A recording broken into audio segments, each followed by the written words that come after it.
Hello everyone, welcome back to the Bharadwaj economics classes. Class 11th में statistics हम पढ़ रहे हैं, जिसमें हमारा चल रहा है अर्थमेटिक मीन।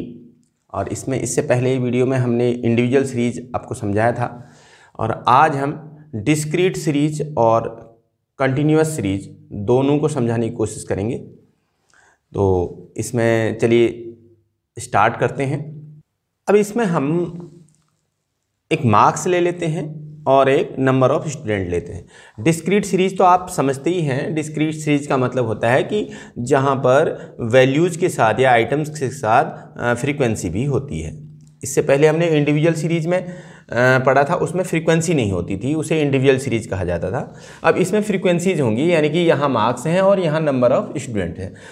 इस तरह से समझ लीजिए कि 10 मार्क्स वाले 6 स्टूडेंट हैं, 20 मार्क्स के 4 स्टूडेंट हैं, और जिनके 30 मार्क्स आए वो 5 स्टूडेंट हैं, 40 वाले 3 और 50 वाले 2। तो टोटल नंबर ऑफ स्टूडेंट को हम सिग्मा, इसको F लिखते हैं और इसको लिखते हैं X। अब यहाँ sigma F means total number of student, यानी कि इनका टोटल सपोज 20 है। अब इसमें सिंपल क्या करते हैं, सबसे पहले आपको फॉर्मूला पता होना चाहिए। x बार इजिकल टू होता है sigma fx upon sigma f, ये फॉर्मूला होता है। डिस्क्रीट सीरीज में डायरेक्ट मेथड, सबसे पहले हम कौन सा कर रहे हैं, डायरेक्ट मेथड कर रहे हैं। डायरेक्ट मेथड में फॉर्मूला क्या है कि x bar is equal to sigma fx upon sigma f। अब हमें क्या चाहिए, सिग्मा fx और चाहिए। fx का मतलब है f इंटू x, दोनों को मल्टीप्लाई कर दीजिए। ये हमें गिवन है x और फ्रीक्वेंसी f भी हमें गिवन है, और दोनों को मल्टीप्लाई करना है। बहुत इजी है, 10 6 जा 60। अब ये मल्टीप्लाई कर दिया हमने, और इसको टोटल कर देते हैं, सिग्मा fx आ जाएगा। सिग्मा fx इजिकल टू, अब इसमें टोटल कर देते हैं इसको। अब यहाँ वैल्यू रख देते हैं, x bar is equal to 510 upon sigma f है 20, और इसे सिंपल डिवाइड कर देते हैं। x बार इजिकल टू से ये कैंसिल, और 2 जा 4, तो 25.5 ये हमारा x बार निकल गया इसका डायरेक्ट मेथड से। अब क्या है कि यहाँ पर कोई भी वैल्यू चाहे कुछ भी हो, बड़ी हो छोटी हो, और फ्रीक्वेंसी ज़्यादा हो कम हो, लेकिन हमारा सिस्टम यानी कि जो मेथड है वो सेम मेथड है। डायरेक्ट मेथड में यही चीज़ हमें सब में करनी है, तो इजीली आप डायरेक्ट मेथड कर लेंगे। अब दूसरा है शॉर्टकट मेथड। इसमें भी मार्क्स सेम इसी तरह से लिखने, यही सपोज यही डेटा है, इसी का हमें शॉर्टकट मेथड से करना है। तो 10 20 30 40 50 ये मार्क्स हो गए, यानी कि x की वैल्यू होगी और f की वैल्यू सेम उसी तरह से हो गई। अब हमें इसमें फॉर्मूला क्या होता है, पहले एक बार फॉर्मूला हमें लिखना है। x bar is equal to a plus sigma F D upon sigma f, ये फॉर्मूला होता है। अब इस फॉर्मूले के अकॉर्डिंग हमें क्या चाहिए, सिग्मा एफ डी चाहिए। तो A4 क्या होता है, एज्यूम्ड मीन, इससे पहले भी आपने सीखा था। तो इसमें से बीच वाला हम पोजीशन कोई भी एक ले, चाहे 10 ले लें 50 ले लें, लेकिन हम बीच वाला लेते हैं जिससे कैलकुलेशन इजी हो जाती है। तो A मान लिया हमने, और हम पहले D फॉर डेविएशन होता है, D is equal to x minus a होता है। यहाँ पर जरूर लिख लें जिससे कि गलती नहीं होती है। x में से a माइनस करना है, a में से x माइनस नहीं करना है, ये बात ध्यान रखेंगे। x में से a माइनस करना है, यानी कि 10 माइनस 30 करना है, 20 माइनस 30 करना है, 30 माइनस 30 करना है, 40 माइनस 30 करना है, और 50 माइनस 30 करना है। d की वैल्यू निकल गई, -20 -10 0 10 20, हमने माइनस करके लिख दिया। अब हमें एफ डी चाहिए, एफ से मल्टीप्लाई कर देंगे इसे, एफ डी।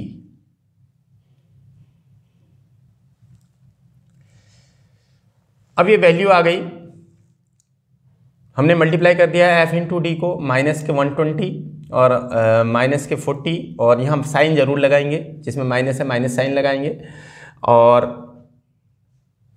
यहाँ ये माइनस से है मल्टीप्लाई, और यहाँ पर 0 आ गया है 30 और 40। अब इस सिग्मा एफ डी कर देंगे,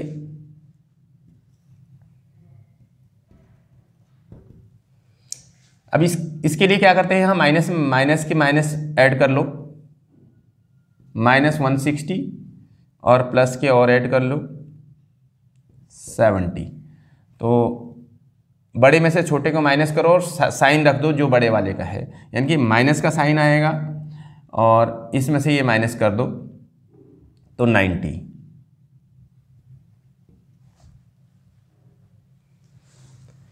माइनस 90 आ गया सिग्मा एफ डी। अब फॉर्मूले में इसी में रखेंगे इसे,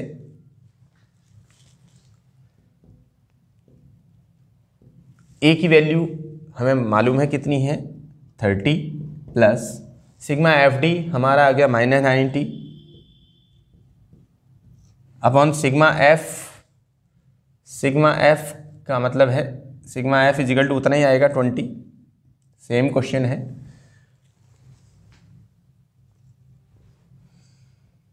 इससे ये कैंसिल हो गया, 4.5 आ गया डिवाइड करके माइनस का।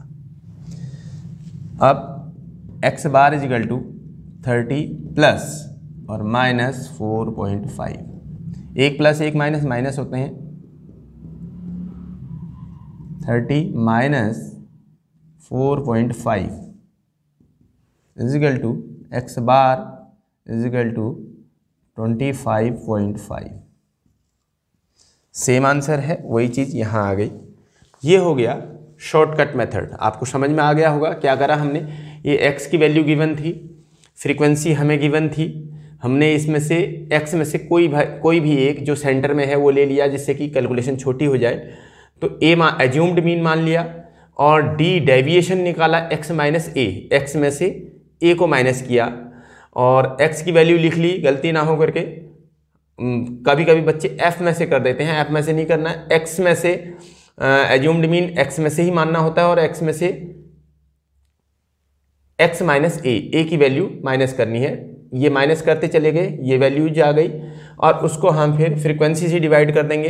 एफ डी, डी की वैल्यू ये है और f की वैल्यू ये है, इन दोनों को मल्टीप्लाई करके और हमने ये लिख दिया। अब इसमें क्या करना है कि माइनस के माइनस माइनस जितने हैं वो एक साथ ऐड कर दिया और प्लस प्लस के एक साथ ऐड कर दिए। सिग्मा एफ डी निकालने के लिए जो बड़ा नंबर है उसमें से छोटा नंबर माइनस कर दिया और बड़े नंबर का साइन रख दिया, तो वैल्यू इतनी आ गई।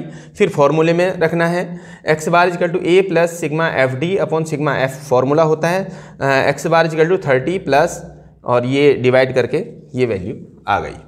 तो इस तरह से आपने ये शॉर्टकट फॉर्मूला इसका डिस्क्रीट सीरीज का आपको समझ में आ गया। अब एक होता है step deviation method. Step deviation method भी इसी तरह से एक स्टेप और है, तो स्टेप डेविएशन मेथड यहाँ और करके देखते हैं। स्टेप डेविएशन का फॉर्मूला होता है x bar is equal to A plus sigma F D dash upon sigma F into C. ये फॉर्मूला होता है। यहाँ C4 क्या होता है, C4 होता है कॉमन, जो कॉमन वैल्यू होती है, कॉमन फैक्टर। चलिए क्वेश्चन को करते हैं, इसी क्वेश्चन को करते हैं।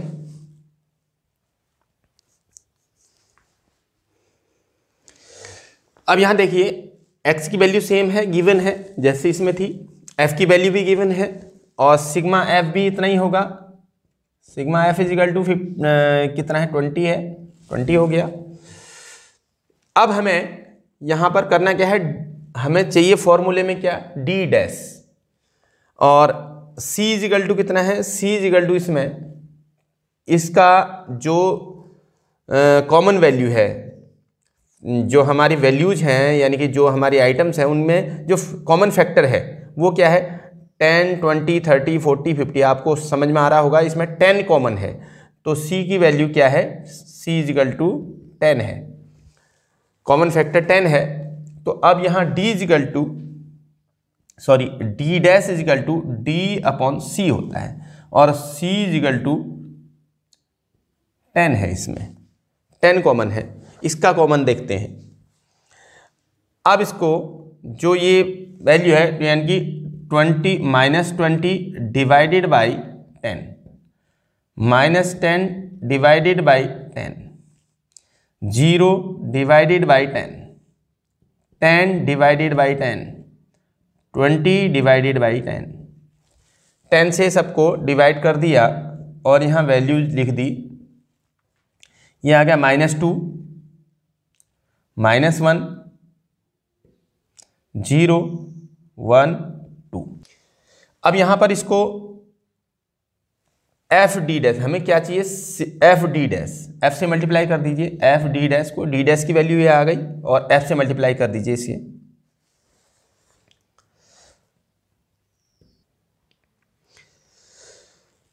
अब हमने ये मल्टीप्लाई कर दिया एफ डी डैश से यानी कि एफ की वैल्यू से और डी डैश की वैल्यू ये है, इससे मल्टीप्लाई कर दिया है -12 -4 0 3 4। अब इसमें उसी तरह से माइनस के कितने हो गए 16 और प्लस के हो गए 7। अब इसी तरह से इसे सिग्मा एफ डी डैश कर देंगे, sigma F D dash is equal to हो जाएगा और बड़े में से छोटा माइनस कर देंगे तो 9 हो जाएगा और बड़े का साइन आ जाएगा -9। अब सीधे फॉर्मूले में रखेंगे। इसमें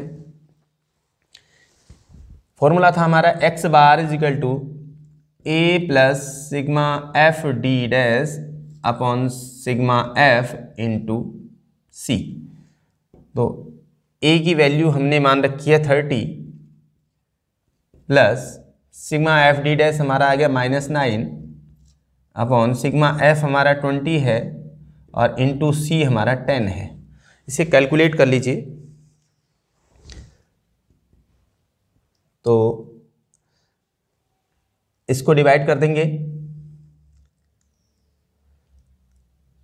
30 प्लस, अब इसको डिवाइड करेंगे तो ये आ जाएगा 0 हटाए तो पॉइंट यहाँ हो गया और इसका हाफ हो गया 4 पॉइंट माइनस, ये हमने कैलकुलेट कर दिया यहाँ पर कि -0.45 आगे से डिवाइड करके। अब इसी को यहाँ x bar is equal to लिखेंगे हम 30 प्लस, अब इसको पहले मल्टीप्लाई कर लीजिए, पहले प्लस नहीं करना होता पहले मल्टीप्लाई होता है, ये रूल आप जानते हैं। मल्टीप्लाई 10 से करेंगे तो -4.5 आ जाएगा, 10 से मल्टीप्लाई करने पर एक पॉइंट इधर आ जाएगा 4.5 और अब x bar is equal to इसमें से 1 + 1 माइनस हो जाएगा 30 माइनस 4.5, तो फिर x बार की वैल्यू आ गई x bar is equal to 25.5। तो ये भी सेम वैल्यू आ गई जो आ रही थी हमारी। तो इस तरह से हमारा ये स्टेप डेविएशन मेथड हो गया। एक बार और समझ लीजिए, ये x वैल्यू दी है, f वैल्यू दी है, d हमें निकालना आता है कि डेविएशन निकाल दिया हमने माइनस करके, फिर d डैश में d अपॉन c कर दिया, c का मतलब है कॉमन फैक्टर, इनके बीच में जो गैप है यानी कि 10 20 30 40 50 सब में 10 का गैप है, तो जो कॉमन फैक्टर है 10 है, 10 से डिवाइड कर दिया। तो बस कैलकुलेशन छोटी करनी होती है, ये कैलकुलेशन छोटी हो जाती है स्टेप डेविएशन मेथड में और शॉर्टकट में और छोटी हो जाए। सबसे ज़्यादा कैलकुलेशन बड़ी कैलकुलेशन डायरेक्ट मेथड में होती है, शॉर्टकट में उससे छोटी हो जाती है और स्टेप डेविएशन में और छोटी हो जाती है।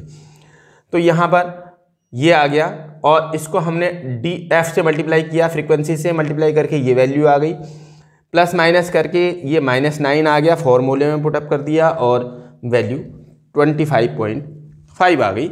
इस तरह से हमारे अर्थमेटिक मीन डिस्क्रीट सीरीज के तीनों मेथड आपको समझ में आ गए होंगे।